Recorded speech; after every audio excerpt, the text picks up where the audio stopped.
तर पर्यायीच्या दृष्टीनं पाहिलं तर क्रमाने आहे आणि स्वभावाने पर्यायीच्या दृष्टीनं पाहिलं तर एकावेळी आहे. चौथा प्रश्न आहे त्याचा की जर हे अक्रमानं आहे म्हटलं, जर दोन्हीही एकाच वेळी आहे म्हटलं तर जी आहे तिला हेय तुम्ही कसं म्हणू शकता? जी वस्तू व्यवस्थेत बसणारी गोष्ट आहे तिला तुम्ही हेय कसं म्हणू शकता? ही एवढ्या मोठ्या श्लोकाच्या द्वारे त्याची शंका होती. म्हणजे त्याला हे म्हणायचं होतं सरळ सरळ की एक तर शुद्धच माना, एक तर अशुद्धच माना, दोन्हीही मानता येत नाही. आणि दोन्ही नाही मानलं तर आपत्ती ही आहे की नवतत्व बसत नाही. अशुद्धता मानली नाही तर नवतत्व बसत नाही आणि शुद्धता मानली नाही तर त्या नवतत्वात जे एकत्व पाहायचं आहे ते राहत नाही. आणि म्हणून दोन्हीही एका वेळी आहे ही गोष्ट नक्की आहे. जी आहे तिलाच आपण हेय रूपानं पाहू शकतो, जी गोष्ट नाहीच तिला काही हेय रूपानं पाहू शकत नाही.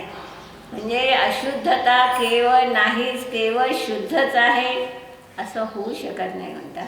अशुद्धता पर्यायीत आहे, पर्यायीतली अशुद्धता आपण पर्यायीत न ठेवता द्रव्यात आणली आणि म्हणून आचार्यांना हे सांगावं लागलं की तुझं द्रव्य अशुद्ध झालं नाही, तुझं द्रव्य सदा शुद्ध आहे.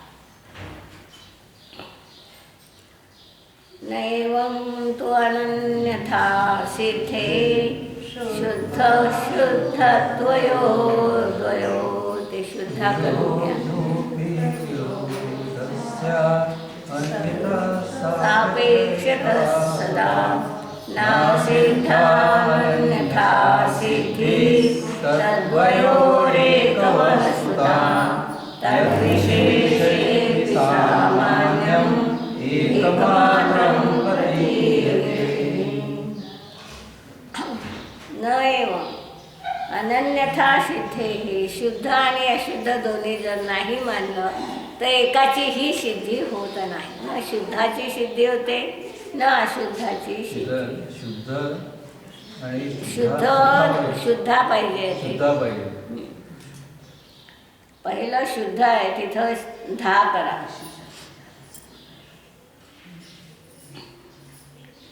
विरोधे अपि अविरोधः मिथ्याः सापेक्षता. विरोध असतानाही दोघं अविरोध रीतीनं सापेक्ष रीतीनं एका वेळी राहू शकतात. न असिद्धता अन्यथा सिद्धी ही द्वयोः एकवस्तुतः. या दोघांमध्ये अन्यथा सिद्धी ही काही असिद्ध आहे असं नाही म्हणतात, कारण एकवस्तुतः शुद्धता आणि अशुद्धता एकाच वस्तूत असल्यामुळे ही गोष्ट एका वस्तूत राहू शकते, याला काही बाधा येत नाही. यद विशेषे अपि सामान्यम एकमात्रं प्रतीयते. सामान्य कुठं पाहता येईल? आत्मा नित्य आहे, एक आहे, हे कुठं पाहू आपण? अनित्यतेत पाहू, अनेकतेत पाहू. म्हणजे अनेकतेतच आपल्याला एकता पाहता येईल. जर अनेकता नसेलच तर एकता पाहाल कुठं? अनित्यता नसेलच तर नित्यता पाहणार कुठं आहात? म्हणतात पाहायची आहे आपल्याला एकत्व नित्यत्व, परंतु हे एकत्व नित्यत्व कुठं दिसेल आपल्याला? पर्यायीतच सापडणार आहे. आणि म्हणून पर्यायीचं ज्ञान करून घेणं जरुरीचं आहे. प्रकरण काय चाललं आहे की नवपदार्थाची श्रद्धा का करायची आहे, नवपद का मानतात तुम्ही? तर या नवपदार्थाचं कथन न करता एक शुद्ध आत्मा सांगितला असता तरी भागलं असतं. त्यासाठी ही शंका आणि समाधान आहे की नवपदार्थाविना आम्हाला शुद्ध आत्मा कुठं मिळू शकत नाही. तद्यथा नवतत्वानि केवलं जीवपूर्वलो स्वद्रव्यादेरनन्यत्वात्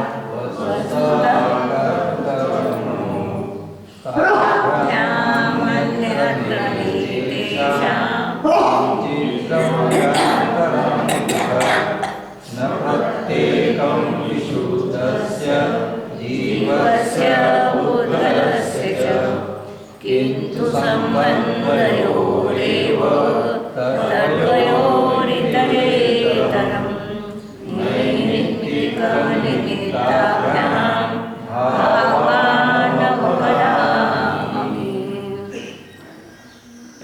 ही नवतत्वानि केवलं जीवपुद्गलो। ही नवतत्व 6 द्रव्यात नाही बसत. नवतत्व कुठं बसणार आहे? जीव आणि पुद्गलांच्या संयोगातच बसू शकतात. बाकी द्रव्यांची त्याला गरज लागत नाही. का दोघातच बसतील? बाकीच्या द्रव्यात नवतत्व का बसू नये? तर विकार होतच नाही आणि त्यामुळे बाकीच्यांमध्ये बसत नाही. म्हणून शब्द ठेवला केवलम जीव पुद्गलो. ही नवतत्व केवळ जीव आणि पुद्गल द्रव्यातच स्वद्रव्यादेही अनन्यत्वात्. आता त्यातले हे दोघंही आपलं द्रव्य क्षेत्र काल भावाला सोडून परद्रव्य क्षेत्र काल भाव रूपानं किंचित होतात का नाही होत? तर म्हणतात अन्य द्रव्यादेही अनन्यत्वात्. आपल्या द्रव्य क्षेत्र काल भावाशी ते तन्मय आहे, अनन्य अशा स्वभाव. आणि म्हणूनच वस्तुतः कर्तृकर्मणो हो, त्याच्यामध्ये कर्ता आणि कर्म हा संबंध आहे. जीव कर्ता आणि जीवाच्या होणाऱ्या ह्या नवपर्यायी हे त्याचं कर्म. पुद्गल कर्ता आणि पुद्गलाच्या होणाऱ्या ह्या नवपर्यायी हे त्याचं कर्म. ताभ्याम अन्यत्र येतेषां किंचित द्रव्यांतरं. या जीव आणि पुद्गल या दोघांना सोडून दुसऱ्या कोणत्याही द्रव्यामध्ये अशा प्रकारचा नवतत्व बसत नाही. न प्रत्येकं विशुद्धस्य जीवस्य पुद्गलस्य च. खूप महत्त्वाचं तत्व ठेवून दिलं त्यांनी या 4-5 गाठीत. पहिला नियम काय दिला? बाकी द्रव्यांमध्ये नवतत्व बसत नाही. कुठं बसल? जीव आणि पुद्गलातच नवतत्व बसेल हे सांगितलं.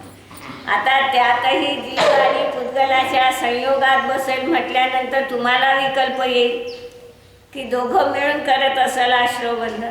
तर म्हणतात दोघं मिळून करत नाही, दोघांचे स्वतंत्र नवरूपानं परिणमन सुरू आहे हा नियम दिला. तिसरा नियम दिला त्यांनी की दोघं जेव्हा शुद्ध आहे तेव्हाही नवतत्व नाही. परमाणू जेव्हा आहे त्या परमाणूचा किंवा शुद्ध जीवाचा काही संबंध आहे? तर म्हणतात जीव आणि पुद्गल जेव्हा शुद्ध आहे तेव्हाही नवतत्व बसत नाही. किंतु संबंधयोः तद्वयोः इतरेतरम्. जेव्हा त्या दोघांमध्ये संबंध होतो कोणता? नैमित्तिक निमित्ताभ्याम. निमित्त नैमित्तिक संबंध जेव्हा येतो तेव्हाच अमी नवपदाः ही नवपदार्थ होतात. सगळा महत्त्वाचा भाग सांगून टाकला की दोघांच्या संयोगाविना नाही आणि दोघं मिळून झालं नाही. काय झालं? अशी दोघं नसेल, एकट्या जीव असेल, एकटा पुद्गल असेल तरी नाही, दोघं मिळून असेल तरी नाही म्हणतात. परंतु दोघांचा संयोग असताना दोघं स्वतंत्र रीतीनं आपापल्या विकार रूपानं परिणत झाले. म्हणून नैमित्तिक निमित्ताभ्याम अमी नवपदाः भवन्ति. आता जीवाचे हे 9 अवस्था कोणत्या आहेत ते सांगतात. अर्थानवपरीभूय स्तेको विराजते तदा ते बीजपन् तद्विशिष्ट दशामृते नासंभवं भवेत् तद्विरूपलब्धिता सोपरक्तेर्भूताः सिद्धं न्यायादर्शनम्.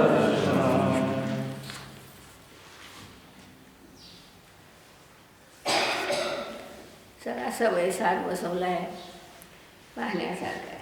अर्थात नवपदी भूय जीवा एको विराजते. या नवपद रूपानं परिणत झालेला हा जीव एको विराजते, हा एकच राहिला, हा नवपद रूप झाला नाही. महत्वाचं आहे, नवपद कुणाचे? जीवाचेच. पण ते जीवाचे पर्याय असूनही या पर्याय रूपानं हा शुद्ध आत्मा परिणत होत नाही हे दाखवायचं आहे. आणि म्हणून नवपदी भूय एको जीवा विराजते तदात्मे अपि, शब्द मोलाचा आहे की अशा अशुद्ध अवस्थेतही या नवपदार्थात राहत असताना देखील जीव हा शुद्ध हा विशिष्ट दशामध्ये, जीव नियमाने त्याही वेळी शुद्धच राहिलेला असणार आहे. न असंभवम भवे देतात, ही गोष्ट काही असंभव आहे असं समजू नका. अहो एवढ्या अशुद्ध पर्यायी शुद्ध आत्मा कसा? सगळ्यांना आजही ती प्रश्न उभे असतात की इकडे तर सगळ्या द्रव्यांच्या पर्यायी अशुद्ध आहे सगळ्या जीवांच्या, आणि त्यातही शुद्ध आत्मा आहे म्हणतात, तर तो कसा राहू शकेल? अशुद्धता माना एक तर शुद्धता माना.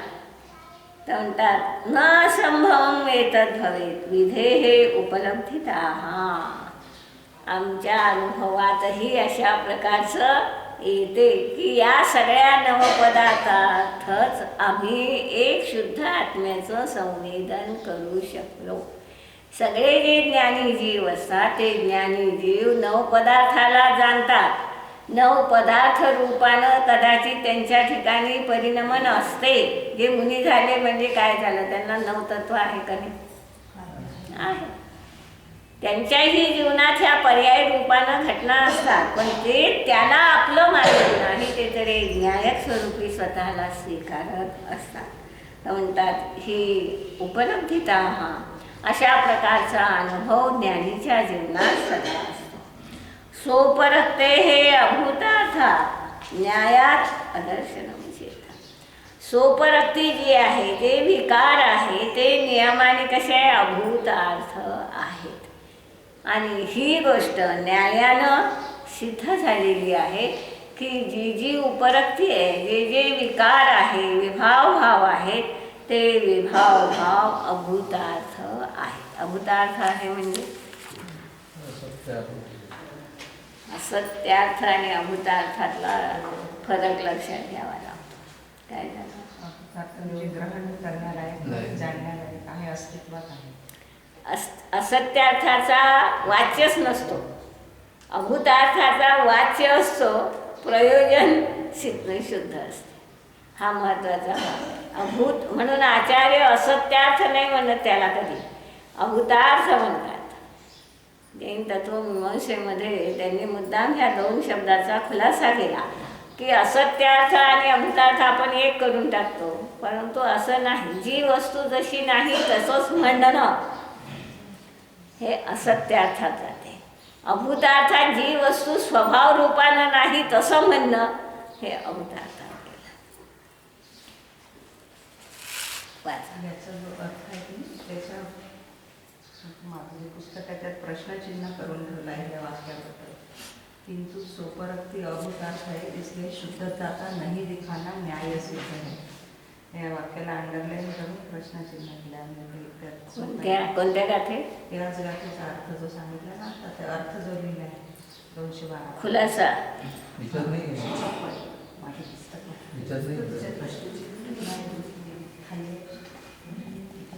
नाही गाथा कोणती पाहिजे? तीच गाथा आहे. ते जे वाक्य जे आहे शेवटचं ते अर्थामध्ये किंतु सोपरक्ती अभूतार्थ है इसलिए शुद्धता का नहीं दिखाना न्याय सिद्ध है.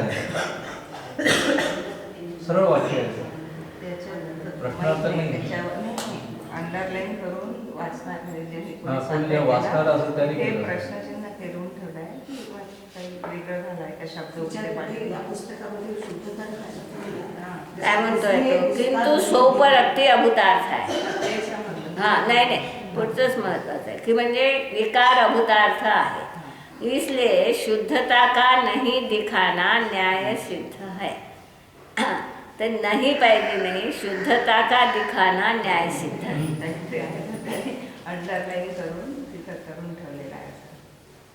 शुद्धता का दिखाना न्याय सिद्ध है. हां अशुद्धतेमध्ये शुद्धता पाहणं हे हां नाही नको. नाही. हां नाही नको ही असेल ना आपली यांची हां शुद्धता शब्द है किंतु सोपरक्ति अभूतार्थ है इसलिए उसका म्हणजे अभूतार्थ सोपरक्ती नाही दाखवणं बरोबर आहे. हां. शुद्ध आहे मानणं हे उलट होऊन राहिलं. हां. काल वाचलं ते पुष्कळ वेळ. तर शुद्धता त्याच्यात असेल ना आपल्या सरनारामच्या म्हणजे धचा म्हणजे माग जो म्हणतो ना सरनाराम दिखणं म्हटलं ना. नाही नाही सरनारामची पंचायत एक शब्दच आहे. नाही. शुद्धता का नाही दिखणं. आई जवळ आहे का? तर त्या त्याच्यात काय उपरक्तीमध्ये शुद्धता का न दिखणं हे न्याय सिद्ध आहे. दिखणं आणि दिखाण्याच्यात पुष्कळ फरक होत नाही. उसका नहीं दिखना तो बस दिखाना है ना. इथे दिखाणं आहे त्यांनी आता वाचन दिखणं म्हटलं. पण त्यात शुद्धता शब्द नाही. शुद्धता नाही आहे. एक मिनिट वाक्य ऐकून. हां. किंतु सोपरक्ति अभूतार्थ है इसलिए उसका नहीं दिखना न्याय सिद्ध है. हा, उसका नाही दिखणं. सोपरक्ती न दिसणं बरोबर आहे. हाँ. हा. शुद्ध इसलिए शुद्धता का नहीं दिखाना. शुद्धता शब्द नको होता ना. त्यांनी शुद्धता शब्द नाही टाकला म्हणून त्यांचा अर्थ बरोबर बसला. हां आपल्या याच्यात शुद्धता शब्द आहे ना. मखनलालजीची आहे का ती आपण आधी वाचलेलं हे कर. जुनीप्रत आहे ही त्याच्या आधीची. हे आहे हां. सांगणार. हां तर काय केलं यह असंभव नहीं क्योंकि इस प्रकार की विधि आगे कहे जाने वाले नवदुष्ट नहीं.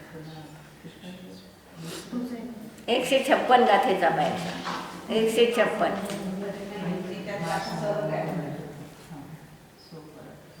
यह असंभव नहीं है अर्थात 9 तत्वों में शुद्ध जीव का अन्वय पाया जाने से उनको गौण करके शुद्ध जीव का अनुभव करना कठिन नहीं है.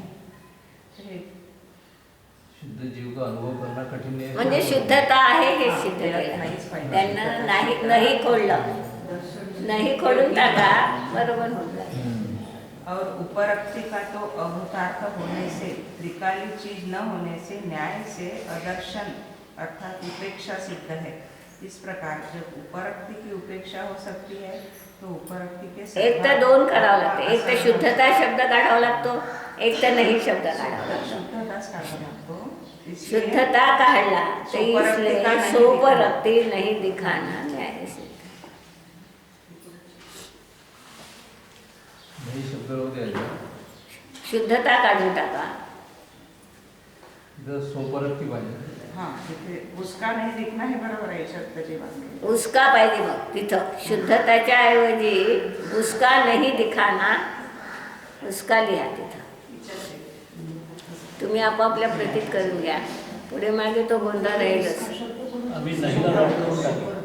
नाही शब्दाला राऊट करून टाकू. प्रत्येकाने काय केलं ते एक असू द्या.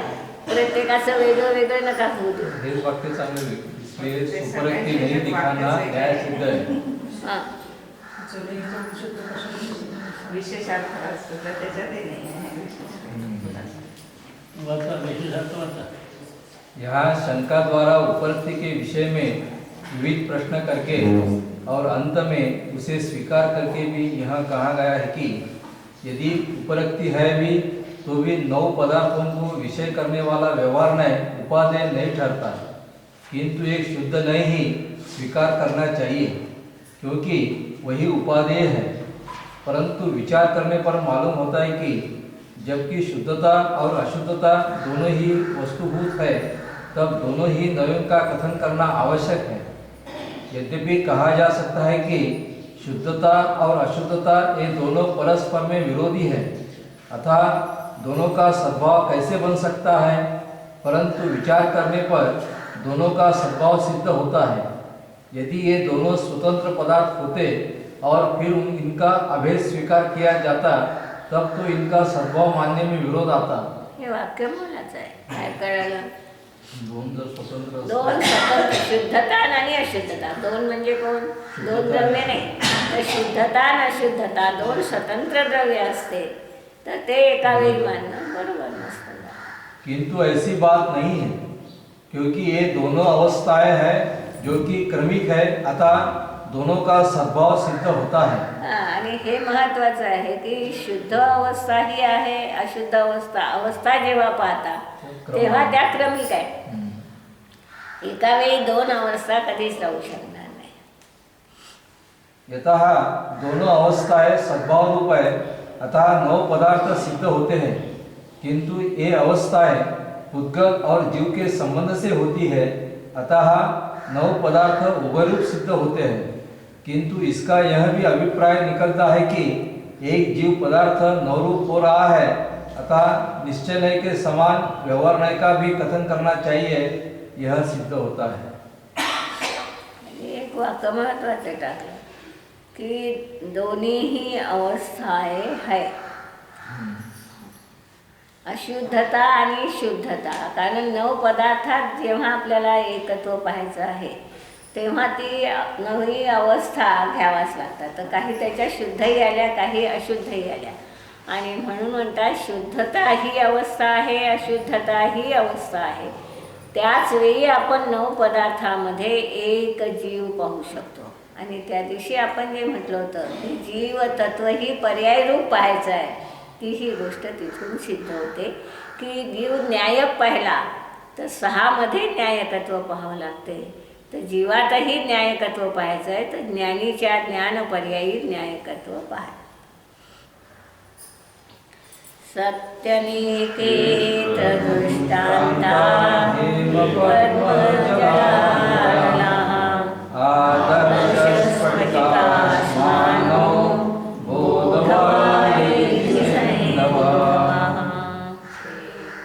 सती अनेके अत्र दृष्टांतः. या नव पदार्थासाठी अनेक दृष्टांत आहेत. काही त्यातले आम्ही सांगणार आहोत. म्हणतात हेम म्हणजे सुवर्णाचा, पद्म म्हणजे कमलाचा, जलाचा, अनल म्हणजे अग्नीचा, आदर्श म्हणजे आरशाचा, स्फटिकाश मनो म्हणजे स्फटिक कमलाचा, बोधवारिधी ज्ञानाचा किंवा समुद्राचा किंवा सैंधवा हा मिठाचा.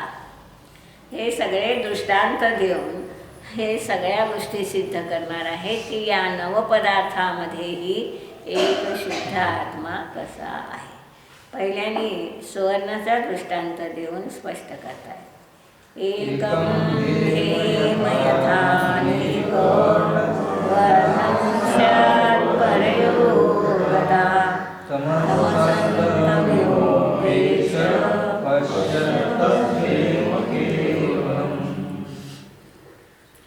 एकम हेम यथा अनेक वर्णं स्यात् परयोगता.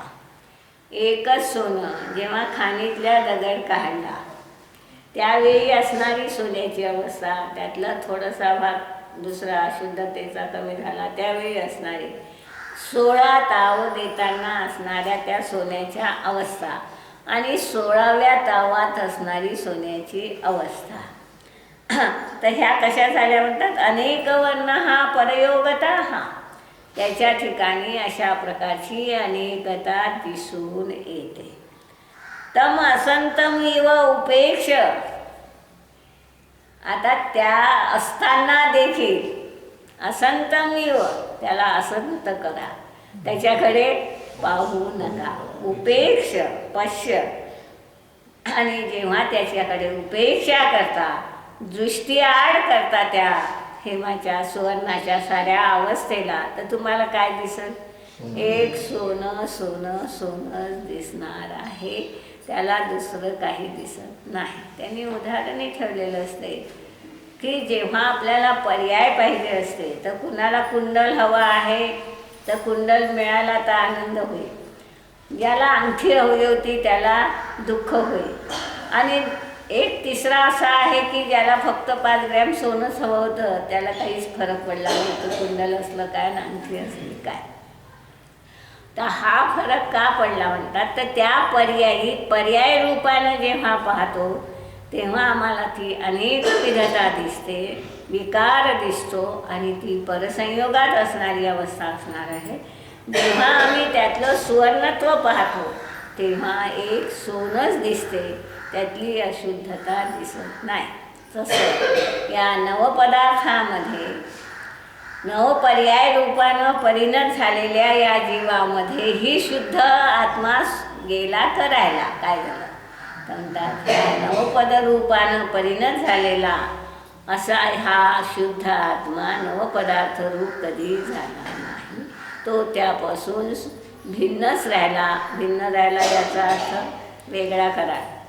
वेगळं द्रव्य राहिलं असं नाही, त्याच्यापासून असंपृक्त राहिला, त्या रूप झाला नाही हा त्याचा अर्थ आहे. तो त्या नवपदार्थ रूप न होणं म्हणजेच नवपदार्थात न जाणं हे त्याचं असणार आहे. म्हणून असंतम इव उपेक्ष पश्य, जेव्हा त्याला दृष्ट्या करता उपेक्षा करता तेव्हा केवलम हेम पश्य, तेव्हा तुम्हाला केवळ एक सोनं दिसते. न चाशंक्यं सतस्तस्य स्यादुपेक्षा कथं व्यवहारः. सिद्धं कुतः प्रमाणात् वा तत्तत्त्वं न कुतो विवाद. आशंक्यं सतः तस्य स्यादुपेक्षा कथं व्यवहारः. परवस्तूचा संयोग तुम्ही सांगितलं म्हणतात की स्यात् परयोगतः. परवस्तूचा संयोग असल्यामुळे त्याच्या जीवनात हे नवपदरूपानं परिणमन आलेलं आहे हे तुम्ही सांगता आहात. मग कथम जवात उपेक्षा, त्याची उपेक्षा कशी करता येणार आहे. कुतः सिद्धं प्रमाणाद् वा तत्सत्वं न कुतो अपि वा. तुम्ही कोणतं असं प्रमाण देणार आहात की ज्याचा सद्भाव असूनही ते नाही हे प्रमाणानं तुम्ही सिद्ध करणार आहात. इकडे म्हणता की नवतत्व आहे आणि इकडे म्हणता की त्याच्याकडे पाहू नका, असंत करा, त्याची उपेक्षा करा. जे आहे त्याची उपेक्षा कशी करता येईल ही शंकाकाराची शंका आहे. नानादेयं हि तद्धेम सुपरते रूपादिवत् तत्त्यागे सर्वशून्यादि दोषाणां सन्निपातः. न परीक्षाक्षमं चैतत् शुद्धं शुद्धं यदा तदा शुद्धस्यानुपलब्धोऽस्य लब्धिहेतोर्दर्शनम्. यदा तद्वर्णमालायां दृश्यते केवलं न दृश्यते परोपाधि श्रेष्ठं दृष्टेन सोपरक्ते हे उपाधिवत तर हे महा अनादेयम न. सोपरक्ती उपाधी जशी म्हणतात हे आहे, विकार जसे हे आहेत त्याप्रमाणे हे महा अनादेयम न. सुवर्ण ही अनादेय हे आहे. सुवर्णत्व, सोनं, सुवर्णत्व आणि सोन्याच्या अवस्था तीन वेगळ्या गोष्टी झाल्या. सोनं काय झालं, द्रव्य झालं, त्यात शुद्धता अशुद्धता सगळं आलं. सुवर्णत्वात काय आलं, शुद्ध सोनं आलं आणि सुवर्णाच्या ज्या अवस्था आहे त्या सगळ्या. तर म्हणतात सोपरक्ते हे उपाधीवर, जशी सोपरक्ती उपाधी हे आहे सोडण्यालायक आहे. काढून तर टाकताच ना तुम्ही सोन्यातली उपाधी सगळे. न अनादेयम हे महात, सुवर्ण मात्र अनादेय कधी होत नाही. त्याप्रमाणे म्हणतात शुद्धता यालाही जर आपण उपरक्तीप्रमाणे हेय मानली तर त्यागे सर्व शून्यादी दोषांना, त्या शुद्धतेचाही जर त्याग केला तर सर्व शून्य दोषे सन्निपातता. ही गोष्ट सहज रीतीनं सिद्ध होणारी अशी आहे.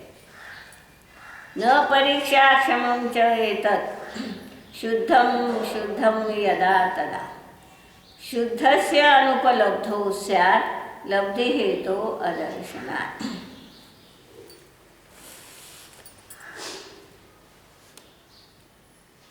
आता हा प्रश्न केला की सोनं शुद्धही आहे पण केवळ शुद्ध मानलं तरी आपत्ती आहे आणि केवळ अशुद्ध मानलं तरी आपत्ती आहे.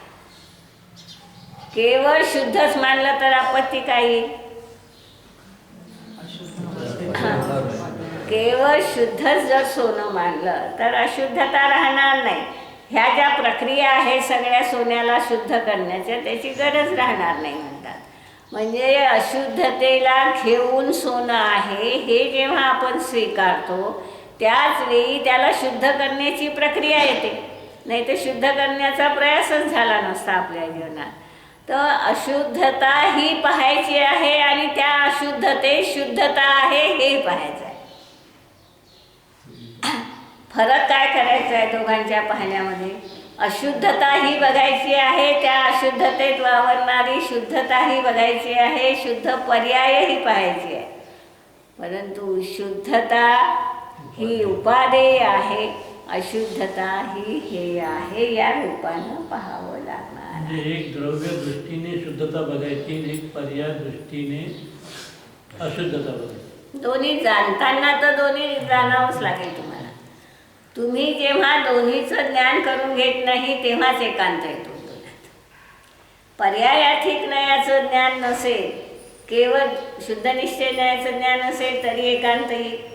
केवळ पर्यायाचं ज्ञान असेल, शुद्ध निश्चय न्यायाचं ज्ञान नसेल तरी एकांत येईल. ज्ञान करून घेण्यासाठी दोन्हीचीही गरज राहणार आहे.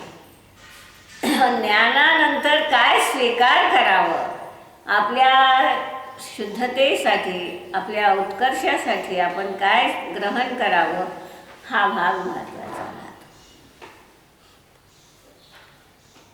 एतत् शुद्धम यदा शुद्धम,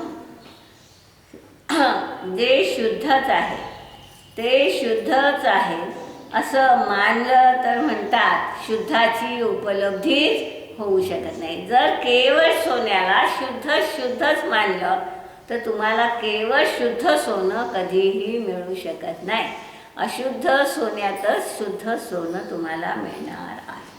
शुद्धस्यानुपलब्धो स्याद लब्धी हेतो अदर्शनात्. शुद्धाची उपलब्धी होऊ शकणार नाही आणि लब्धी हेतो अदर्शनात्. कारण त्या शुद्धाच्या उपलब्धी कुठं झाली होती, आपल्याला काय हेतू होता? या अशुद्धतेत शुद्धाची उपलब्धी झाली होती. अशुद्धता जर नसेल तर शुद्धाची उपलब्धी होणार नाही. यदा वर्णमालायां दृश्यते हेम केवलम, ज्यावेळी आम्ही वर्णमालायां 16 प्रकारच्या तावाने शुद्ध करणाऱ्या सोन्याच्या वर्णमालेमध्ये हेम हा केवलम दृश्यते, केवळ सोनच पाहतो.